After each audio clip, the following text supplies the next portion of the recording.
हैं आज क्लास 8 की तरफ, जिसमें सेकेंड चैप्टर है माइक्रो ऑर्गेनिज्म फ्रेंड और फॉय। माइक्रो ऑर्गेनिज्म मतलब वो ऑर्गेनिज्म जिन्हें हम अपनी आंखों से नहीं देख सकते हैं, है ना।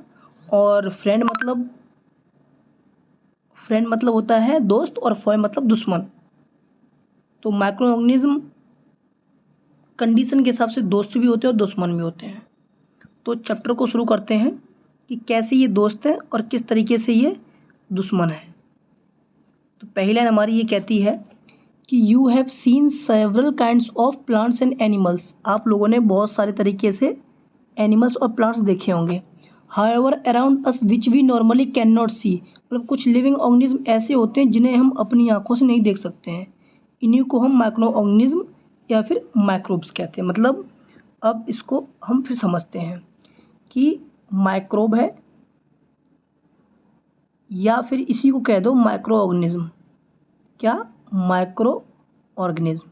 इसकी सिंपल डिफाइन है जिन्हें हम अपनी नग्न आंखों से ना देख सकें, इनको देखने के लिए माइक्रोस्कोप का इस्तेमाल करना पड़े, उन्हें माइक्रो ऑर्गेनिज्म कहते हैं।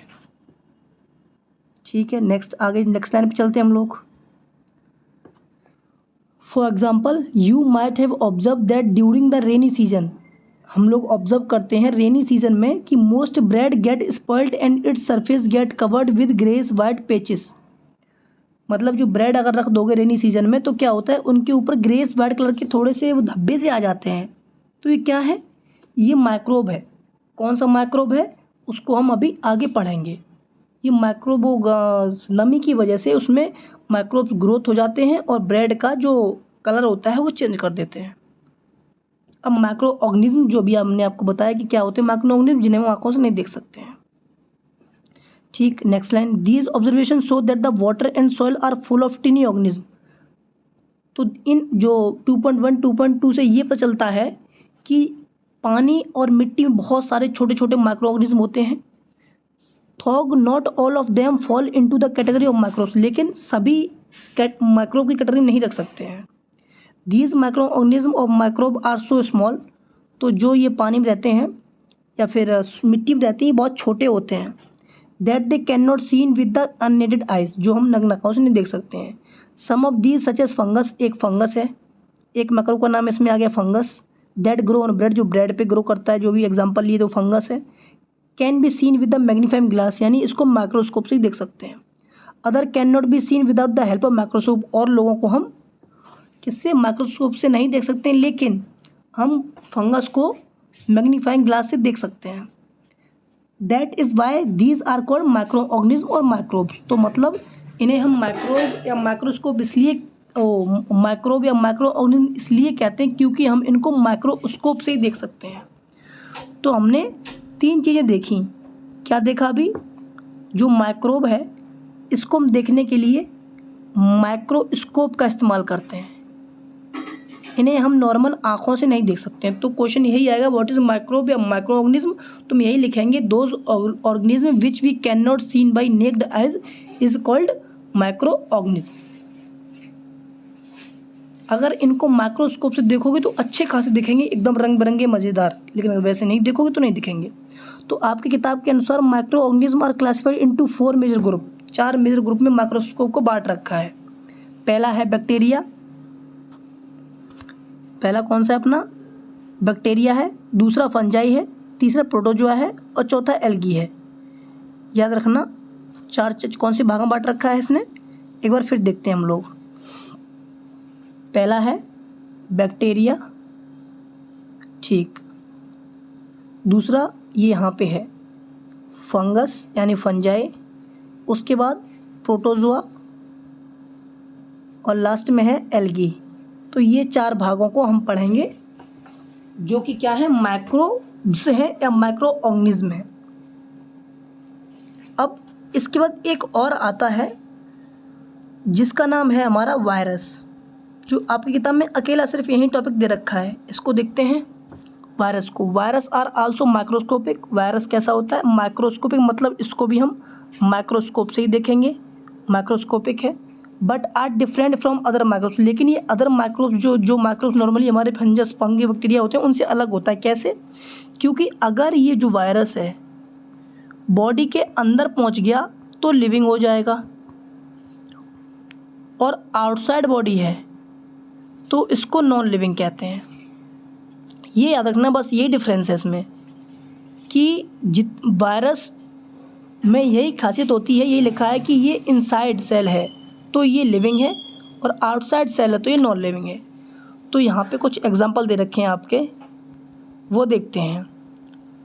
ये देखो, कॉमन कोल्ड वायरस से होता है, इन्फ्लुएंजा वायरस से होता है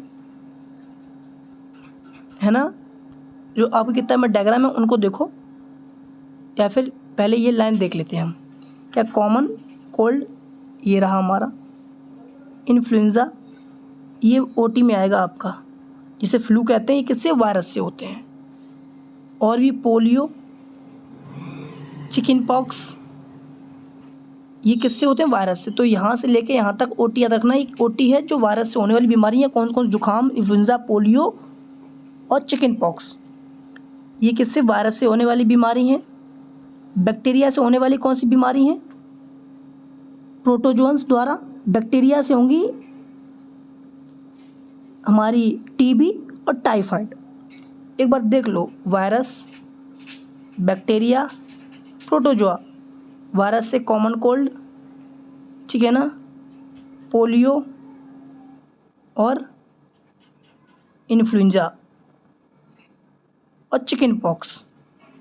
बैक्टीरिया से यहाँ लिखा है टीबी, ट्यूबरक्लोसिस और टाइफाइड, ठीक है।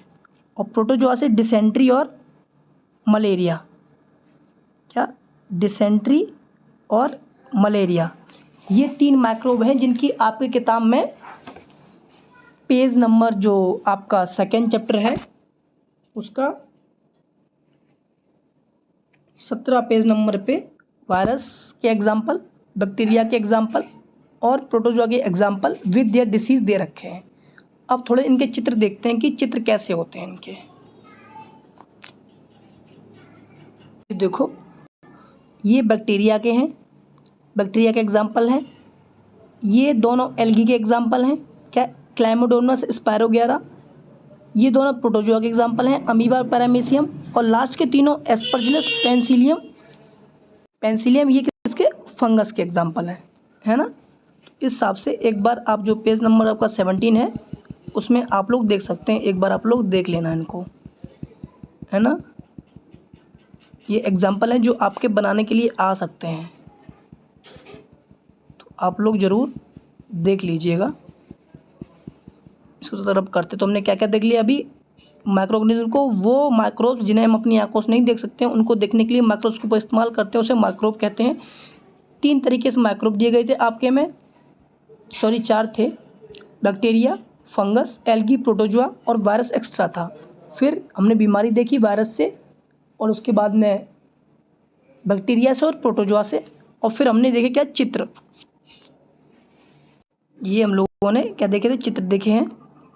ये वाला चित्र दोबारा बता दे रहे हैं, ये बैक्टीरिया है, ये एल्गी जिसे क्लाइमोडोमोनास स्पायरोगेरा, ये प्रोटोजोआ, अमीबा और पैरामीशियम, ये पेनिसिलियम, एस्परजिलस, ठीक है ना।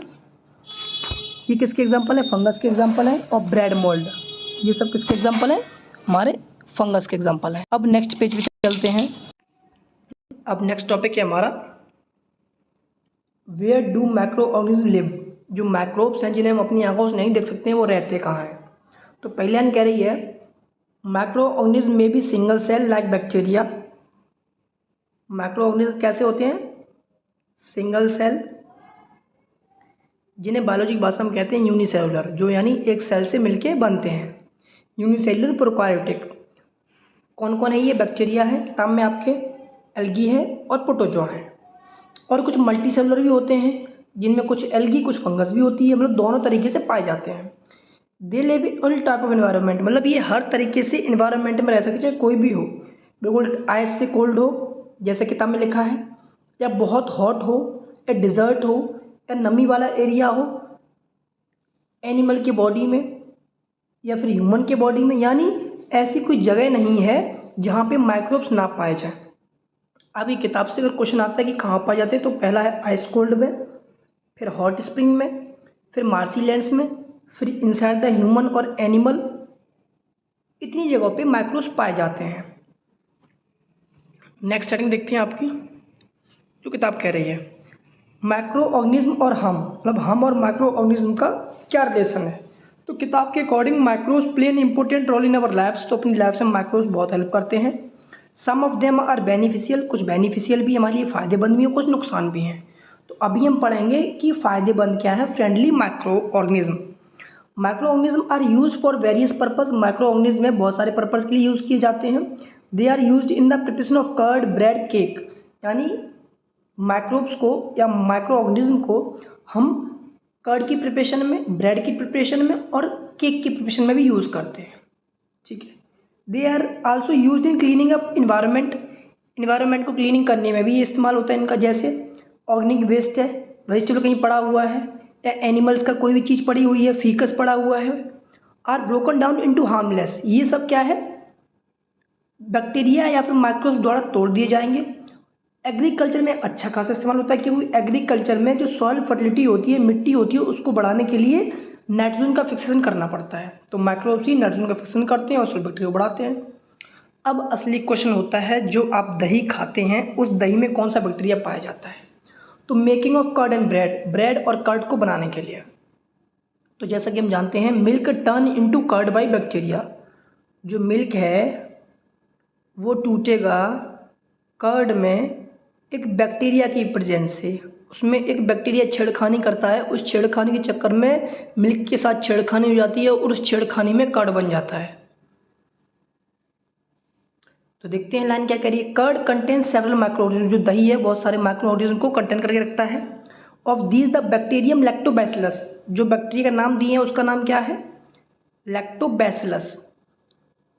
Lactobacillus promote the formation of curd, यानी ये बैक्टीरिया, सीधी सी बात है, मिल्क में होता है लैक्टिक एसिड, तो लैक्टिक एसिड में जिस समय ये कर्ड में कन्वर्ट होता है तो वैसे ही ये लैक्टोबैसिलस जो है वो प्रमोट करता है कर्ड को बनने के लिए, तो हमारा दही बन जाता है। Bacteria are also involve in the making of cheese, cheese भी बनने में हेल्प करता है किताब के हिसाब से। पिकल्स, अचार में हेल्प करता है। रवा, सूजी, इडली, भटूरा, इन सब में बैक्टीरिया हेल्प करता है इनको बनाने के लिए। बैक्टीरिया, लास्ट लाइन इस पेज की 19 पेज की last line. Can you guys why bacteria and yeast are also helpful for fermentation of rice and idlis and dosa batter. तो सीधी सी बात है, बैक्टीरिया यीस्ट क्या करते हैं, जो डोसा खाते हो आप लोग, जो भी मुंह में पानी आ गया वो चीज़ अलग है, फिर इडली खाते हो तो ये फूल जाती है, आपने देखी होगी।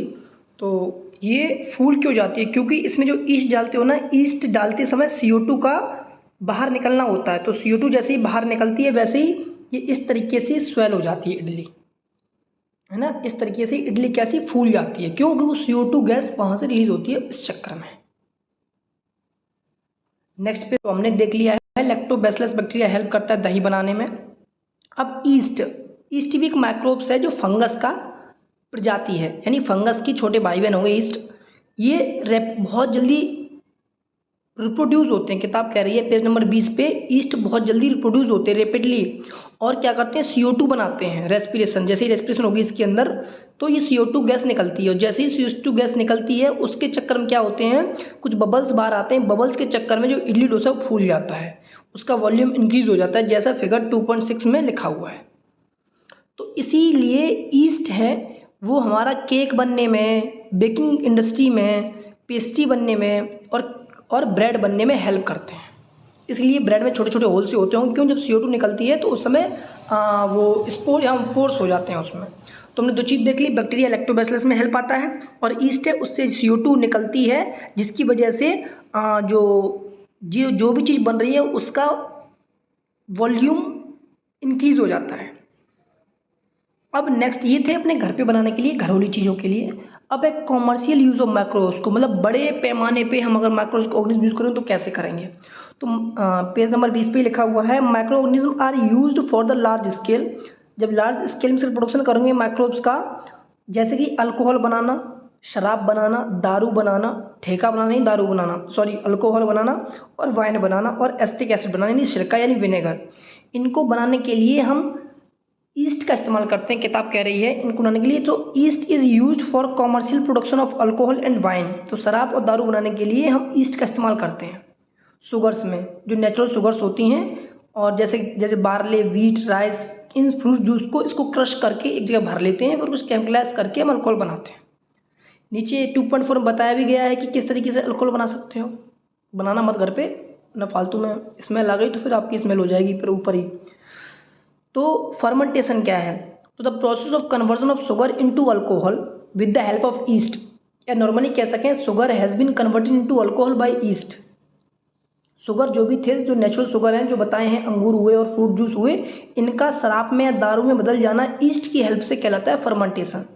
तो पहले साइंटिस्ट हुए 1857 लुइस पास्चर, उन्होंने सबसे पहले फर्मेंटेशन की खोज की, यानी सबसे पहले अल्कोहल बनाया होगा। जब भी फर्मेंटेशन की याद है तो याद शराब की याद कर लेना, यानी अल्कोहल फर्मेंटेशन से ही बनती है। अब medical use of micro organism. Micro organism जितने भी आपके दवाइयाँ हैं उसमें माइक्रो ऑर्गेनिज्म का अच्छा खासा यूज़ है। जब बीमार पड़ जाते हैं, डॉक्टर के पास जाते हैं तो एंटीबायोटिक टैबलेट देता होगा, तो वो एंटीबायोटिक टैबलेट है ना, वो सबसे पहले टैबलेट पेंसिलिन बनी थी फंगस से।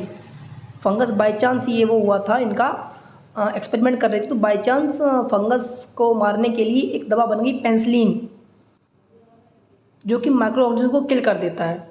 तो क्वेश्चन आता है एंटीबायोटिक क्या है? तो क्या बताएंगे कि एंटीबायोटिक वो दवाइयाँ हैं जो माइक्रोब्स को किल कर देता है या उनकी स्टॉप को ग्रोथ कर देता है, उसे एंटीबायोटिक्स कहते हैं। एग्जाम्पल दे रखे हैं, ओटी में एग्जाम्पल ही आएंगे एंटीबायोटिक में। क्या स्ट्रेप्टोमाइसिन लास्ट में देखो, टेट्रासाइक्लिन और इरेथ्रोमाइसिन, ये हमारी क्या है, एंटीबायोटिक की दवाइयाँ हैं जो अगर बीमार पड़ते हैं माइक्रोब्स से, तो बैक्टीरिया से, तो हम बच सकें उनसे। तो मेडिकल यूज समझ में आ गया माइक्रोब्स का। तो एक महाराज थे अलेक्जेंडर फ्लेमिंग, बॉक्स में है 1929 में, जिन्होंने पहले बार अचानक पेंसिलिन की खोज की थी, जिसकी वजह से बैक्टीरिया मारा गया था या उसकी ग्रोथ कम हुई थी। तो हमने टॉपिक क्या क्या पढ़ लिया वो देख लो। सबसे पहले माइक्रोब, फिर माइक्रोस्कोप, फिर दही यानी इसका मतलब कर्ड का बनना, फिर फर्मेंटेशन से अल्कोहल का बनना, फिर एंटीबायोटिक में दवाइयाँ और इसकी डिफाइन, जो माइक्रोब की हेल्प से दवाइयाँ बनती हैं। ये मेन टॉपिक थे जो पढ़े। उसके बाद एग्जाम्पल पढ़े माइक्रोब्स के, जो एल्गी, फंगस, बैक्टीरिया और ईस्ट रहे, और फिर वायरस बैक्टीरिया से होने वाली बीमारी पड़ी। इतना काफ़ी है। उसके बाद में हम लोग मिलेंगे नेक्स्ट वीडियो में। तब तक के लिए आप लोगों को प्यारा सा नोटिस, थैंक यू। फिर दूसरी वीडियो में हम लोग मिलते हैं। बेस्ट ऑफ लक, तैयारी करते रहिए।